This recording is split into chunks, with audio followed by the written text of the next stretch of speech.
Kisah perjuangan pemuda Indonesia jalan kaki dari Pekalongan ke Mekah demi naik haji. Kisah ini berasal dari seorang pemuda asal Pekalongan karena kegigihannya berjalan kaki ribuan kilometer demi bisa sampai ke Tanah Suci. Kisah pemuda asal Pekalongan ini sempat bikin haru warga dunia lantaran dia rela berjalan kaki dari Indonesia ke Mekah. Pria yang bernama Muhammad Hamim Setiawan 28 tahun memang bukan siapa-siapa, bukan orang kaya atau orang penting di negeri ini. Dia hanyalah pemuda biasa asal Pekalongan, lulusan dari Universitas Negeri Semarang. Tapi keberanian dan semangatnya sampai membuat orang luar negeri terheran-heran. Muhammad Hamim Setiawan tiba-tiba muncul di media yang berbasis di Dubai Khalid Time karena ia bertekad naik haji dengan jalan kaki dari Pekalongan ke Arab Saudi.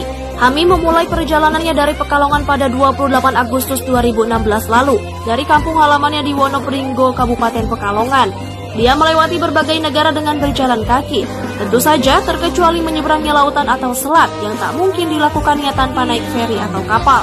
Dia juga sering memilih untuk istirahat di masjid, menumpang di rumah orang yang bermurah hati, sampai bermalam di hutan sudah biasa dia lakukan. Tak disangka usahanya yang terkesan mustahil itu membuahkan hasil. Pada 19 Mei 2017 ia telah tiba di Abu Dhabi, Uni Emirat Arab. Hamim menceritakan kisah perjalanannya. Ia meyakini bahwa berjalan kaki adalah keutamaan dalam menunaikan ibadah haji. Ini yang menjadikan alasan baginya untuk melakukan perjalanan dahsyat ini. Dengan menguji kekuatan fisik dan spiritual merupakan alasan utamanya untuk berjalan kaki. Yang luar biasa lagi, selama perjalanan Hamim juga lebih sering menjalankan ibadah puasa hampir setiap hari. Kebiasaan berpuasa kecuali di hari besar agama Islam telah ia lakukan selama 5 tahun terakhir. Jika dalam kondisi berpuasa, ia lebih sering berjalan di malam hari. Dalam kondisi fisik yang baik, ia dapat menempuh perjalanan sepanjang 50 km dalam semalam. Bila ia lelah, dirinya hanya bisa menempuh jarak 15 km saja. Namun Tuhan seakan melindungi Hamim. Selama perjalanan ia hanya 2 kali mengalami sakit, yaitu ketika ia di Malaysia dan India. Hamim tak membawa banyak uang. Dari rumah ia menceritakan hanya membawa 1 juta rupiah saja. Tapi nyatanya ia kerap mendapat bantuan tak terduga di jalanan. Yang mengharukan, ia juga kerap mendapat bantuan dari orang yang berbeda agama.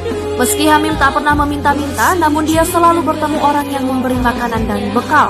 Bahkan saat berada di kuil Buddha di Thailand, ia disambut dan diberi makanan oleh warga desa di sana. Dan di Myanmar dia bertemu dan belajar dengan ilmuwan muslim dari berbagai negara.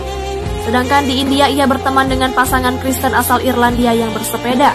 Namun, jika saat semua bekal benar-benar habis, Hamim akhirnya meminta bantuan sama saudara atau sahabat yang ada di Indonesia. Penguat Hamim selama melakukan perjalanan ke Mekah pun sederhana saja, campuran air dan madu untuk meningkatkan daya tahan tubuh. Bermodalkan 2 potong kaos dan celana, 2 pasang sepatu, sejumlah kaos kaki, sejumlah pakaian dalam, sebuah kantung tidur dan tenda, sebuah lampu, telepon pintar dan GPS, serta paspor yang sengaja ia bawa dari Indonesia.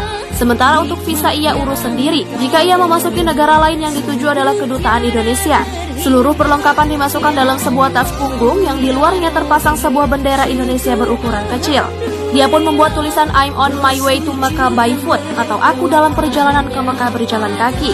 Menurut media yang berbasis di Uni Emirat Arab Khalid Time, Konsultan Jenderal Indonesia yang berada di Dubai Murdi Primbani telah menyambut kedatangan Hamim. Murdi mengatakan Hamim adalah teladan bagi orang muslim Indonesia yang mengejarkan kesederhanaan, spiritualis, dan bertekad kuat. Kisah Hamim memang membuat banyak orang tak percaya jalan kaki Indonesia ke Mekah.